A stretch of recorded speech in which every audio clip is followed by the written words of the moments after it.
Shalom shalom bakunzi ba Holy Canaan TV turabaramukije mu izina rya Kristo Yesu tubakaze kandi kwino mbonesha kure dushimiye abana natwe dushimiye babasha gusangiza abandi buno butumwa turabipfuriza impera nziza z'umwaka wa 2024 ababanye natwe mwuno mwaka turabashimiye cyane dushimiye nawe ari ubwa mbere kwino mbonesha kure tuguha kaze mu izina rya Kristo Yesu hari hakiri ikibanza cyawe ariyo mpamvu wisanzura ukomeze kubana natwe turabizuzunguka byinshi uyu munsi tugiye kuganira n'umukozi w'Imana mukunda kubona kenshi kwino mbonesha kure turamuramukije mu izina rya Yesu muraho yego turaho turashima Imana namwe n'amahoro natwe n'amahoro amakuru y'imisi myinshi mwe ni sawa ndashima Imana n'ukuri nawe ndizera ko ari sawa cyane iyo ndakubona umeze neza nanje bari sawa cyane asha n'ukuri nanje nuko n'ukuri kukubona utwenga unezerewe nanje n'umunezero wanje waramutse abadukurikira dutangure bakunzi ba Holy Canaan TV n'ukuri ndanezerewe cyane gose gusubira kubana namwe nkuko mwene data bivuze mwarakoze cyane kubana natwe umwaka wose abakurikiranye ibiganiro byacu abaduteye intege bakatwakura bakatubwira ati komera Imana iguhezagire ibyo uri kurakora biradufasha umenye ngo hari ikintu gikomeye wakoze mu mutima wanje kandi byatumye ngira inkomezi muri iyizi hariho benshi bampamagara bambwira Imana ibahezagire hama bituma umuntu aronka inkomezi zo kubandanya kuko avuga ati hari ibyo dukuriko turakora hari ico biriko birakora mu bugingo bw'abantu rero mwarakoze ndabakunda cyane Imana ibampezagirire amen tubahaye kaze kandi mu izina rya Yesu yego rakoze ariko ni kwakirana ya dutangura n'umuco mwiza dufise hano kwino mbonesha kure turasenga twagira mu dushe mu biganza by'Imana no musi sije senga uri mwiza data kandi ugira neza mwizigirwa ndagushimira kubona waraduhaye icano tuganirira ko ubutumwa bwiza bwafashije imitima ya benshi bakadutera n'intege batubwira ko ibiganiro bica kuri no mbonesha kure birabafasha rero mwami Imana turagushimira ku byakoretse byose muri uyu mwaka wa 2024 kandi tukwiteze ko n'ibindi byiza byinshi tuzobona mu myaka ikurikira ko tuzi neza ko iki n'igikorwa c'Imana si igikorwa c'umuntu ariko n'igikorwa cawe Mana rero ndasenze ngo niki kiganiro cy'uyu munsi tugiye kuganira na bene data reka kibinyungu gifashe imitima myinshi n'ukuri Mana atari wewe utumye amajambo tuvuga agira ubushobozi twebwe nta kintu twovuga ngo kigira ikimaze ariko ndasaba mpwemu yera umufasha mwiza twahawe mpwemu yera unkoreshe kandi ukorere n'abana b'Imana bazokumva kino kiganiro kibabera ikimazi kuko nta jambo ryawe na rimwe riza ngo reke gukora icyo bategetse ko rikora rero ndasenze ngo urishigikire uriherekeze kugira ngo rigire ubushobozi bwo gukiza no gutabara imitima myinshi urakoze icyubahiro cyose kibi cawe mu izina ryawe ryera Yesu Kristo umwami wanje senze nizeye kubyumvise amen abantu badukurikiye bafise amatsiko yo kumva ikintu umunsi mwaduteguriye tugiye kuganira ku kintu cyitwa ubwenge iyo bavuze ubwenge mwumva iki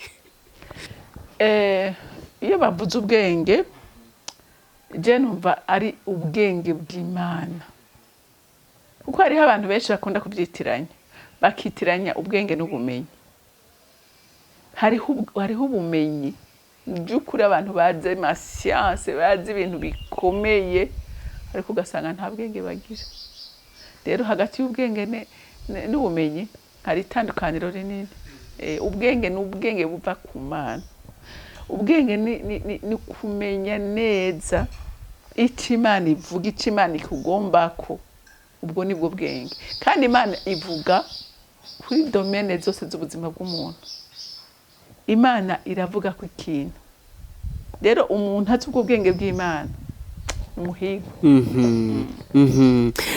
mu bintu Salomo umuhungu wa Dawidi yakoze mbere yari yarabwiye Imana ati Imana ndakwingiza nk'ubwenge kugira ngo mbashe gucira imanza abantu b'Abisirayeli Imana yamubwiye ngo kusavye ubwenge ndaguhaye n'ikintu utasavye nzoguha kuramba n'ubutunzi n'ibindi bitandukanye mbega ubu bwenge gute umuntu ashobora kugera igihe akavuga ati by'ukuri ndafise ubumenyi ariko numva nkeneye ubwenge urazi ubwenge nibwo bugutuma n'ubumenyi ufise bukugirira ikimazi kandi bukagirira ikimazi n'abandi kuko hariho abantu bafise ubumenyi ataco bumaze budashobora kugirira ikimazi ubwiwe budashobora no kugirira ikimazi n'abiwe budashobora kugirira n'ikimazi isi ariko umuntu afise ubwenge bw'Imana akagira n'ubumenyi n'igitangaza akoreshwa ibitangaza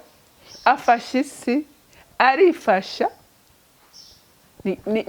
n'ibintu no kwifuriza umuntu wese kugira ubwenge bw'Imana ukagira n'ubumenyi ukoreshwa ibidasanzwe ego iyo dusomye mu migani igice ca gatatu kumanuka ahantu reka ndahagusomere igice cya gatatu duhere ku murongo w'13 mu migani dushikane ku murongo w'18 haravuga ngo harahiriwe umuntu yironkera ubwenge wumvise ngo harahiriwe umuntu yironkera ubwenge ntibavuze ngo harahiriwe umuntu yironkera ubumenyi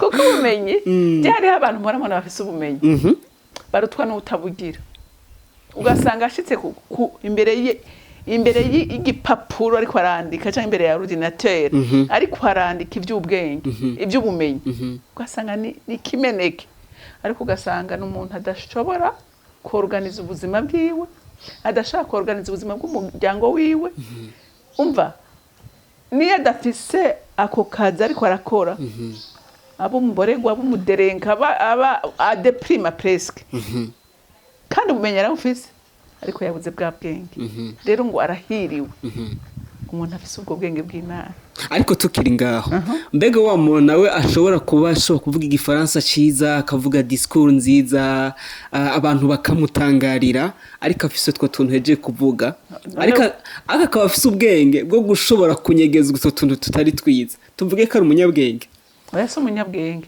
kuko reka ndakubwire Thierry naho woraramo ntushobora guhisha ingeso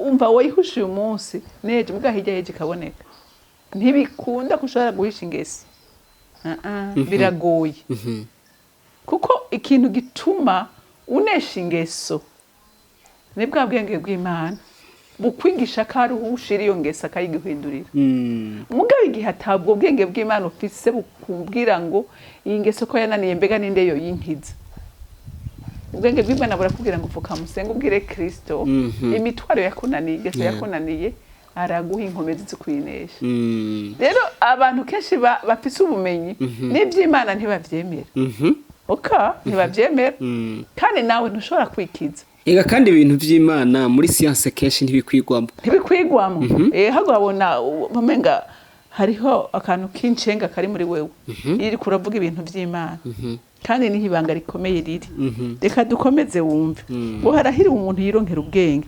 n'umuntu aronse ugutahura urumva umuntu atahura akamenya ngo ibi bintu mbega ndabikora ryari mbega ibi ntabikora gutya bigenda gute akamenya gushira ku munzani igikorwa cyose agiye gukora karaba mbega ikintu kimaze nza gukura muri ibi niki mbega ibiza gupfa bingana gute muri ibi bintu aramenya gutahura ibintu akamenya kubishira ku munzani ivyo rero udafise ubwenge bw'Imana urahuruduka ubona ko ibintu byose uvyemerewe mugabo umuntu afise ubwenge bw'Imana byose ntavyemerewe haleluya amen ku murongo w'14 haravuga ngo kuko inyungu zabwo ziruta izifeza urumva inyungu z'ubwenge ngo ziruta ubutunzi bwose bwo mw'isi ifeza urumva ngo kandi ibyo bwunguka biruta izahabu zikuwemwo imyanda ibintu duha agaciro n'amaminere nzahaba amadiyama ibiki ariko ijambo ry'Imana ritubwiye ngo umuntu afise ubwenge bw'Imana ngo buraruta ibyo byose ko wagira ubutunzi bwose bwo mw'isi kandi zurabe kenshi abatunzi bo mw'isi Thierry batagira ubwenge bw'Imana nibi vyabo byanse uzosanga afise abahabara gauche à droite uzosanga ari mboregwa uzosanga ari bakora amakosa menshi kubera bwa butunzi bumukoresha amakosa menshi ariko igihe abufise akacagira n'ubwenge bw'Imana amen amenya gukora ibintu byose akabishurira ku rutonde akamenya gukora ikintu cyose mu mwanya wacu kubera afise iki afise ubwenge bw'Imana haleluya amen akamenya ikibanza umugore afise akamenya ikibanza umwana afise akamenya ngene abaproteja akamenya ivyo akwiye gutanga gusohora n'ivyo adakwiye gusohora akamenya kugisha inama abo bubakanye kuko hari abatunzi benshi usanga n'ubutunzi bw'umuryango utabuzi je nigeze kumva umuntu yari atunze ngaho muri iki gihugu cy'u Burundi afise ubutunzi bwinshi pe mugabo umwana ntiyaraza aho buri umugore ntiyaraza aho buri yari afise abahabara yaragize ikibazo agira Alzheimer naragize Alzheimer ku bwenge buhera bya bindi bica babimenya gute amakonti afise bamenya gute abafite amadeni bayamenya gute imbura bwenge ivyabo biribwa n'ibisiga nico gituma ijambo rivuze ngo kuko inyungu zabwo ziruta izifeza kandi ibyo bwunguka biruta inzahabu zikubomwa imyanda bisigura ngo ubutunzi bwose wogira udafise ubwenge bw'Imana ni zero y'umuzingi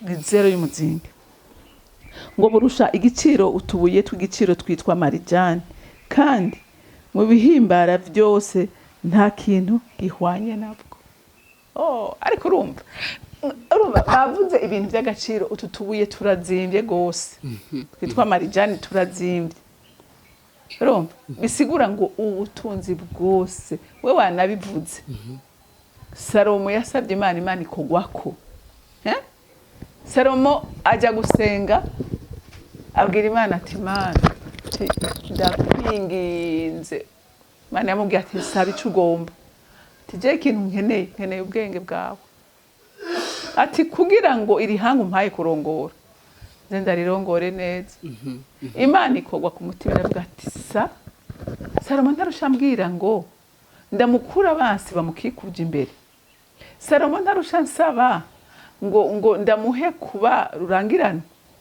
ansabye ubwenge ati uranejereje ati sindaguha ibyo gusa iyo ufise ubwenge Imana iraguhezagira amen iraguhezagira kuko n'ibyo ufise umenya kubigwiza umenya kubibungabunga ariko iyo utagira ubwenge urabisesagura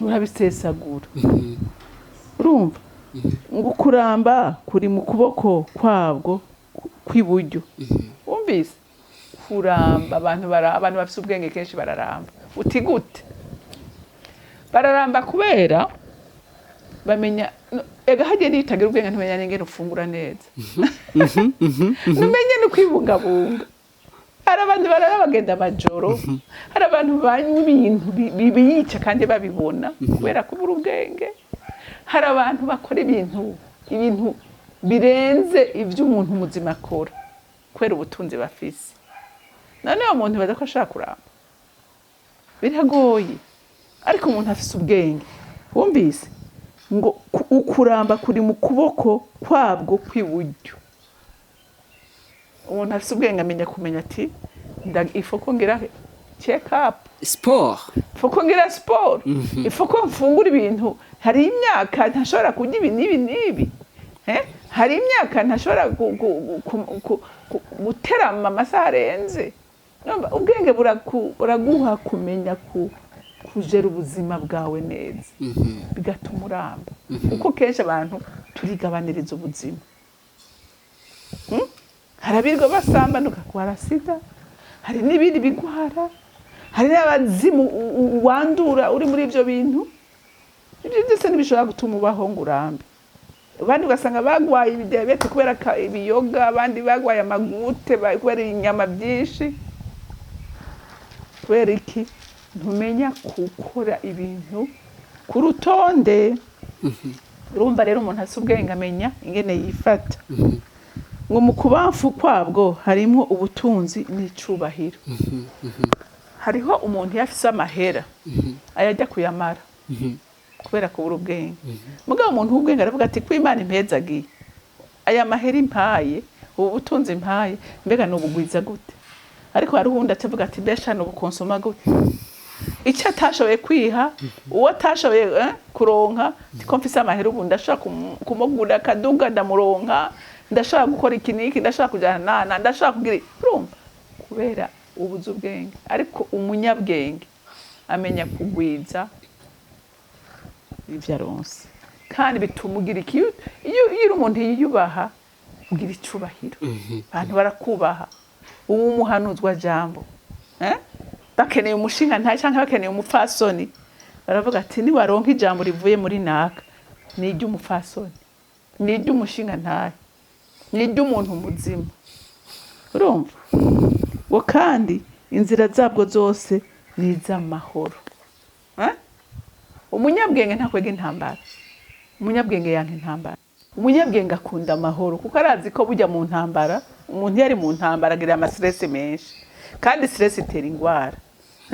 Ariko igihe ufise ubwenge wirinda ikintu cyose gituma uja mu ruhagarara, kuko iyo ugiye mu ruhagarara egare ko hari ikintu kiko kidatakara mu magara yawe.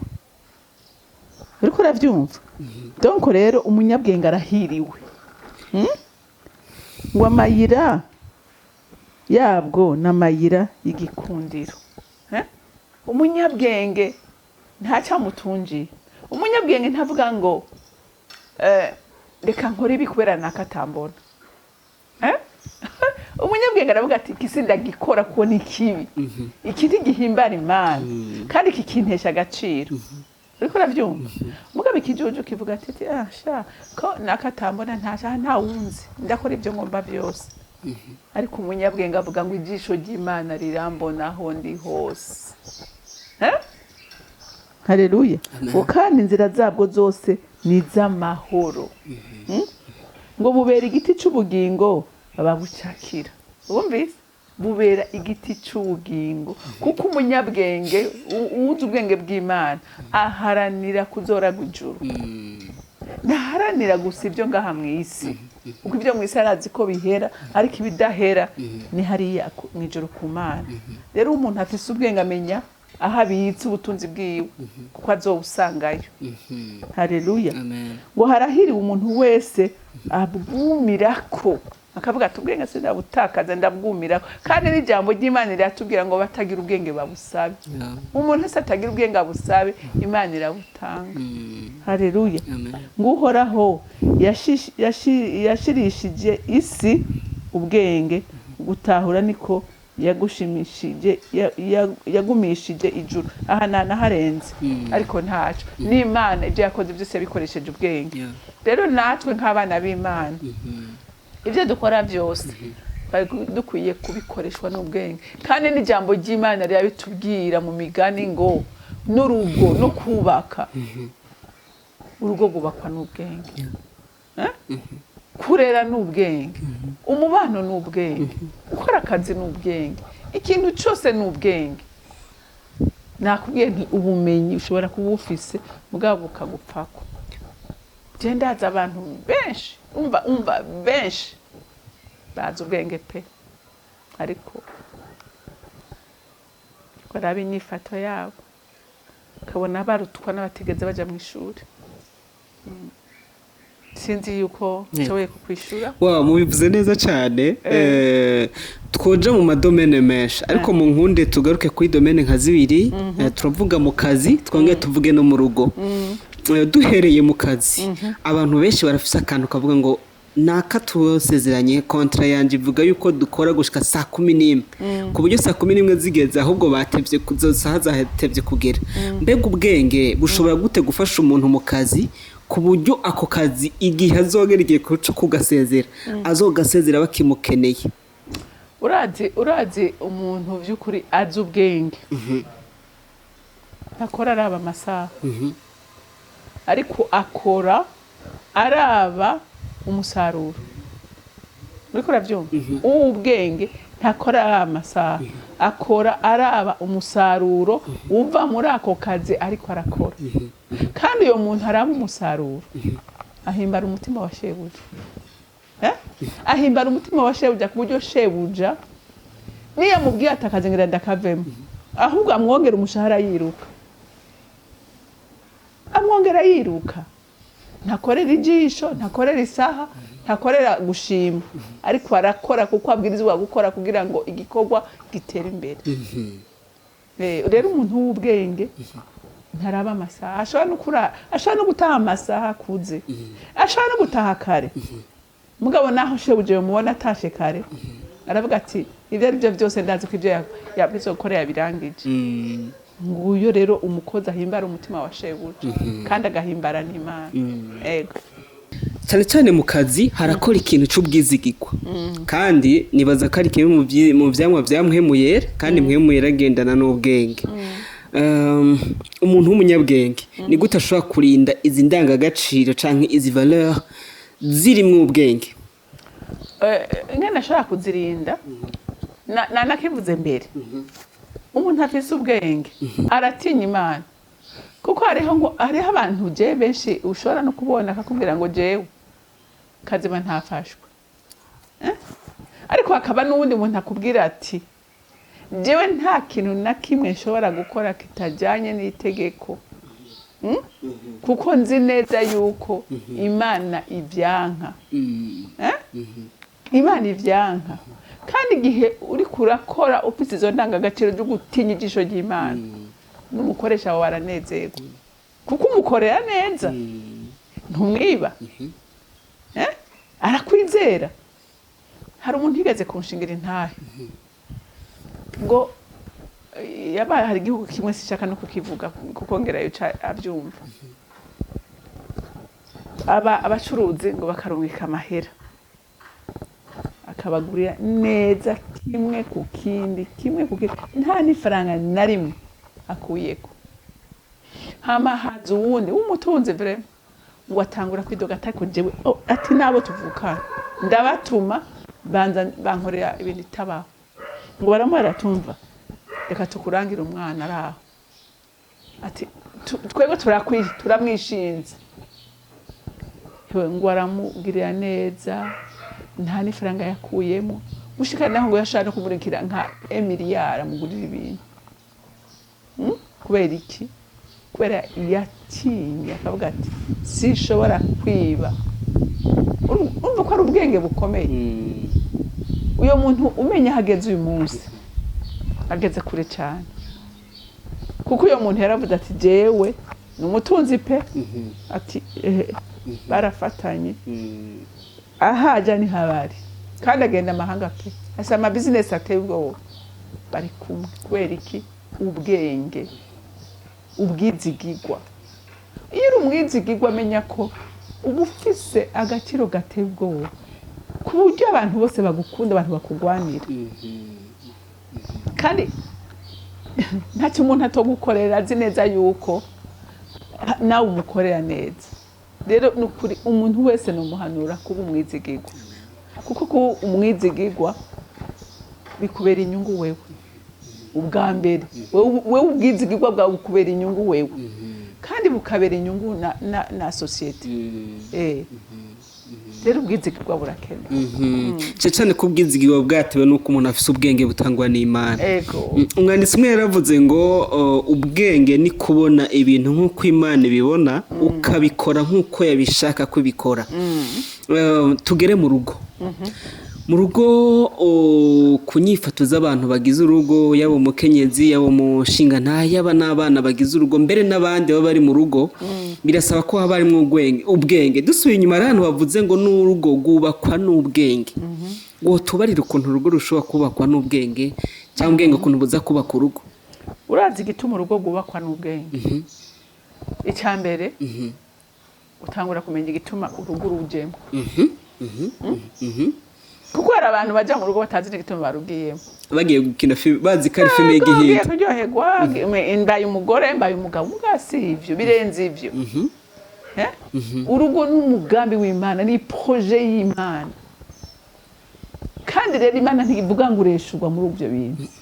Oya, rero igihe wowe ugenda uvuga uti ngiye gukora igikorwa c'Imana muri rujya rugo Imana impaye, rubyanjanje wako, si ukuvuga ngo uzosanga byose byera. Eka harimo ivyirabura byinshi, kuko muhuye ntimuba mwarezwe hamwe, uwo mubwiye kubakana afise caractère, afise temperament yiwe, afise ibikomere vyiwe, afise arafise amateka yiwabo, nawe urafise ayiwanyu. Rero ntucuvuga ngo byose uzosanga biri byera derere. Mugabo umuntu w'ubwenge amenya kubijera, amenya kumenya intege nke z'uwo abantu. Muri izo ntege nke ziwe akamenya ingene amusengera, akamenya ingene amwengenga, akamenya ingene amuzana buhoro buhoro gushika mushikana ahantu bashobora kumvikana. Uyu munsi abantu birabananira, biriko birabananira kubera asanga umwe wa muntu yamufiyansa higasiwe nawe undi agasanga umwe yafiyansa siwe. Kare yavuga buhoro buhoro mademoiselle, none bavuga ati hewe yifashe mu mafyinga. Uwundi yamutelefona 3 4 5 ku munsi, direza atamutelefone yatana na bonsoir, avuga ati uyu ni wa wundi basohoka ngira nka 3 fois ou 4 fois la semaine, ukwezi amezi abiri arahera atanamubwira ati ni gute. Donc agasanga hari utugeso canke uwundi ndazi sinzi hari tuntu twinshi. Mugabo umunyabwenge avuga ati ibyo aribyo byose uyu muntu arafise uko Imana yamuremye, nanje ndafise uko Imana yandemye. Rero twige guhuza buhoro buhoro, kandi ibyo birafata igihe, ntibikorwa umusuma. Ibyo bibwirwa n'ubwenge bw'Imana, bwirwa na bwa bwenge. Kandi ikindi ibwenge bugufasha umenya inshingano zawe. Umugore afise ic'Imana imusaba nk'umugore, atabwenge bw'Imana ufise ntavyo umenya. Mugabo urazi ko umugore ateza kubaha umugabo wiwe, n'ic'Imana imusaba. Umugabo arazi yuko afise itegeko ryo gukunda, nk'uko Kristo yagize iki, yakunze ishengero. Mbega ishengero rikunze ari ryiza? None umugore uzomukunda kubera ari umweranda, kubera byose bimeze neza? Oya, uramukunda n'izo ntege nke kuzifuka, kiga kuzikosora buhoro buhoro, kiga kumujyana buke bukamutunganya, ukamufasha hajya adashoboye. Ijambo ry'Imana rikwigisha ko umwana atari wawe. Umwana ni ingabire uhawe n'Imana, kandi ingabire Imana izokubaza. Uteza gufata neza, uteza kurera mu rukundo rw'Imana. Donc hari byinshi. Ubwenge bw'Imana nibwo bukubwira ko umukozi atari igikoresho cyo gusuzugura, uteza kumukoresha neza. Ubwenge nibwo bukubwira ko umuvyeyi ari wo kubahwa, kizira kumuhangara. No mu ntege nke ziwe hari ik'Imana gusaba. Ubwenge bw'Imana ni igitangaza, detaye y'ubuzima bwose. Ubwenge bw'Imana nibwo bukwigisha kudakwiza guhisha ikintu na kimwe uwo mubana, seza gukorera hamwe. Ubwenge nibwo bukubwira yuko uteza kumenya ururimi umugabo wawe yumva cyangwa umugore wawe yumva, kugira ngo agume mu munezero. Umva ni byinshi. Ubwenge nibwo bwubaka urugo. Rero ibyo byose igihe utabimenya, urugo rurashobora gusambuka, kandi rutari gusambuka. Ni ukuri ndasaba Imana Data rugira byose bifasha abantu, cyane cyane ingo nto. Imana izifashe ngo zicubakwa, zicubakwa. Mubanze mwigishwe, mubanze mufukame musenge, mwumve icyo Imana ivuga. Mbwa kwihutira gusambura si solution. Urubuzo ntaru umva hinde babwira, hari aho twiyumvira burya alliance ntiva. Alliance ntiva. Imana izi urugo urumwe ntizizibiri, kiretse warapfakaye. Ariko urashaka kumbwira uti uri kurabivuga, none nosambura ngifise umwaka umwe kandi atari je byavuye ko. None wumva nukuri nanje haraho binyubera, nkabona ko bigoye. Ari naco gituma abantu bakwiye kwinjira mu bintu bazi neza, babanje gufuka mu bagasenga bakabaza Imana kuyu ari we. Mbwa wamaze kubijamwo, Imana ishira kwikasha. Kuko ngo abo mfatanije nta muntu n'umwe afite uburenganzira bwo kubatandukanya. None wumva gashaka umuntu abatandukana arinde kandi ijambo ry'Imana ariko rivuga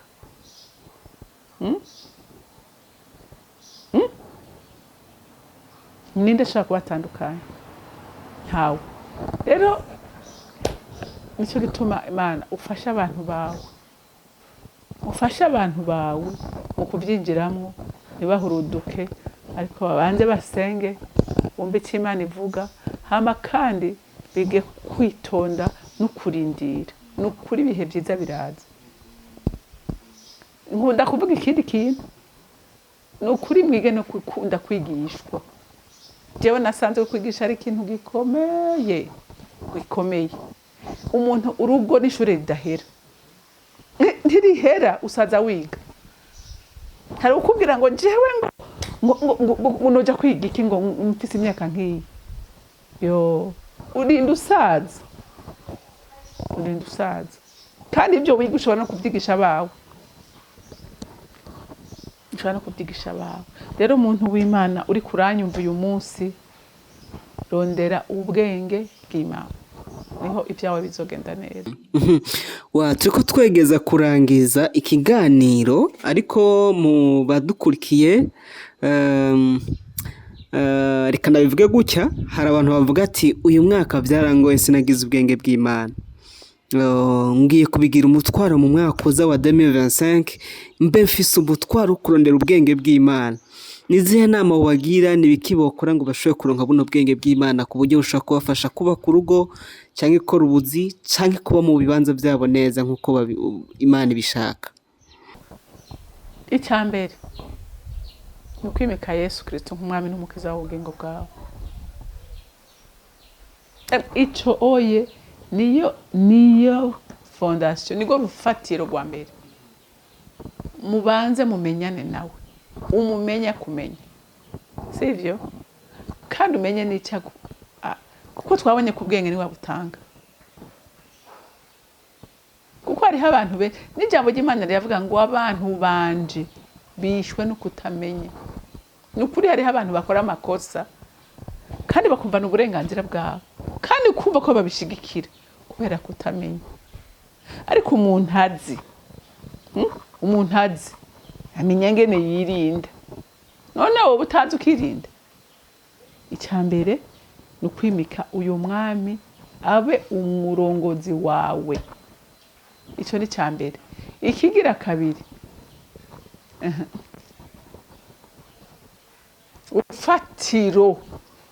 urufatiro ruraha. Ijambo rigira ubuzima, ijambo rusome, ijambo rimenye, kuko niho hari amategeko yose Imana ivuga. Ikigira gatatu, usenge. Ukunde gusenga. Mu kintu nabonye Satani yanka gusumba ibintu byose. Satani yanka urugo. Satani yanka urugo n'umutima wayo wose. Satani ntaca adakora ijoro n'umurango. Ubuho murabona ko aguma azana ibindi bintu bishasha kugira ngo umugambi w'Imana uburizwe. Rero ikizogushoboza kunesha umugambi wa Satani no gusoma ijambo no gusenga. Nibyo bizotumugira n'ubwo bwenge. Kuko ubwenge nta handi uburonkera mu ijambo. No kuzura rero mpwemu yera cyakane. Ko mpwemu yera niwe twahawe, mpwemu yera niwe dukorana nawe. Haleluya. Kuko Kristo yaravuze ngo n'uyu ni wazobagira abagabo nyabagabo. Uyu ni wazobahishurira. Uyu ni wazobaha kumenya guhitamo. Ni wazobatahuza ikibi n'icyiza. Rero ibi bintu bine ni ibintu by'ingenzi kugira ngo umuntu ashobore kubaho ubuzima buhimbara Imana kandi burekiriba. Ni gute ubwenge ushobora gufasha abantu bagize urugo gutuma urugo rwabo rutaba urugo rusuzuguritse bakoresheje ubwenge cyangwa gutangaza ishusho nziza? ikintu gituma urugo ruboneka neza hanze nuko umwe ari umugore amenya inshingano ziwe n'umugabo akamenya inshingano ziwe si uko adashobora kuza ikibazo mugabo ikibazo bamenye ingene bakijera kuko bazi uwo bakibwira ko turazi ko Kristo avuga ngo imitwaro yanyu nimuyinzanire rero bamenya gutura imitwaro Kristo ntibayitura marene ntibayitura pare ntibayitura mama papa ariko bayitura Imana bigatuma ubuzima bwabo bubu buzima bashize mu Mana uriko uravyumva rero ubuzima bwabo nta na rimwe buja hanze kubera iki kubera bemera kugenda uko Imana ishaka turabashimiye cyane abantu badukurikiye dushimiye namwe ku mwanya mwaduhaye mukabasha kutuganiza ku bwenge abantu badukurikiye tubamenyesha ko hakiriho amahirwe y'uko Imana iguha ubwenge kuko iyo usomye mu migani igice cya 8 avuga ngo mbega bwenge ntahamagaye buri muntu wese afite amahirwe yo gushobora kuronka buno bwenge kuvana ugihumeka bwenge yama yiteguye kuba muri wewe uwo bwenge nawe ni Yesu dushimiye ababanye natwe dushimiye bakomeje kudukurikirana muno mwaka kandi dukomeza kubaha akaze mu biganiro byacu biri imbere namwe turabashimiye arakoze cyane nanjye ndabashimiye kuba namwemeye ko tubana ngo duge kino kiganiro turangiza ni kihe kintu ushobora kwipfuriza abantu badukurikiye ikintu numva no kwifuriza abantu bose bankurikiye no kwakira Yesu nk'umwami n'umukiza w'ubugingo bwabo Yesu ndababwire kutamugira no guhomba kutagira Yesu mu bugingo bwawe no guhomba kuko ndewe ndabivuga kuko narabibonye narabayeho igihe kinini ntakijijwe rero ndabona ubudasa buhari hagati igihe nari nkijijwe kandi gukizwa burya biri kubiri gukizwa biri kubiri hariho gukizwa n'ukwemera kurongorwa na Kristo akakubera umwami ibintu bibiri bitandukanye urashobora kukubera umukiza mugabo atari umwami wawe kuko umwami wawe wemera kumwegurira ibyawe byose ariko umukiza umuha igipande kimwe ariko iyo wahaye ubugingo bwawe ukavuga uti ibyanjye byose imitwaro yanjye ibintu byanjye byose ndabikweguriye undongore biraryoshe kandi urashira ubwoba kuko ubuzi neza ngo ndafise umukunzi anyitayeho ndafise umukunzi anyikorerera imitwaro kandi iyo umukoreje arayikorera nukuri ukagenda usa n'utayigira kubera wayimuhaye rero nicyo nifuriza umuntu wese ikoreza imitwaro yawe mwami hama nawe wemere akurongore ahagucisha uhemere kuko hariga batemera gucaho Yesu ariko arabacisha bagashaka kwicira mu nzira zabo ariko wemera ahagucishe ntazokuzimiza nico kintu numva no kwifuriza umuntu wese azokumviriza iki kiganiro turabashimiye cyane turangiza reka dusenga Imana Data mwemi Jonisi mu izina rya Kristo Yesu turagushimiye kwemeye kuduha Yesu akadupfira byose bigaragaza urukundo kubw'ubwo rukundo rudasanzwe waduhe n'amahirwe yo kwakira ubu bwenge butangwa nawe turakwinginze ngo abatafise ubwenge ububahe tugushimiye kubwa kino kiganiro ubashe gukora kuri cyo kugira ngo imitima y'abatari bake Mana ibashe guhembuka utanga ubwenge ku muntu wese yumvise kino kiganiro kubera ko twumvise ko ubwenge bushobora kuba ku rugo ubigenze neza mwami Yesu ukore ku mitima y'abantu bawe ubagirire neza mwami kino kiganiro umuntu wese azocumva kiza kimuhezagire kize kimuhindurira ubuzima bitume kuri wa munsi hazobe hapaho nziza ivuga ngo warakoze ku mu bwenge bwatumye nkora ico wandemeye gukora ndagushimiye ko byose ubikoze neza mu izina rya Kristo Yesu amen.